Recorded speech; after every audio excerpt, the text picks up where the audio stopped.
మిత్రులారా, ఆనాడు దేశ స్వతంత్రం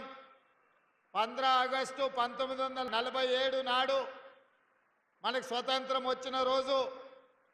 శ్రీ పండిత్ జవహర్లాల్ నెహ్రూ గారు ఈ దేశం యొక్క మొట్టమొదటి ప్రధానమంత్రిగా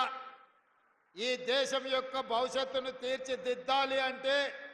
విద్య ఒక్కటే పరిష్కారం అని ఆనాడు ఎడ్యుకేషన్ రెవల్యూషన్ తీసుకొచ్చి ఈ దేశంలో ఐఐటి, ఐఐఎం ఇలాంటి విద్యా సంస్థల్ని, ఎన్నో యూనివర్సిటీలను చిన్న చిన్న మారుమూల ప్రాంతాలలో కూడా ప్రభుత్వ పాఠశాలలను ఏర్పాటు చేసి ఈనాడు దళితులు, గిరిజనులు, ఆదివాసీలు, బలహీన వర్గాలు, మైనారిటీలు ప్రతి ఒక్కరూ పీజీలు, పిహెచ్డీలు చదవడమే కాకుండా డాక్టర్లు, లాయర్లు, ఇంజనీర్లుగా, ఐఏఎస్లుగా, ఐపీఎస్లుగా, ఐఎఫ్ఎస్లుగా రాణించి ఐటీ రంగంలో నిష్ణాతులుగా ఈ ప్రపంచానికి సేవలు అందించే విధంగా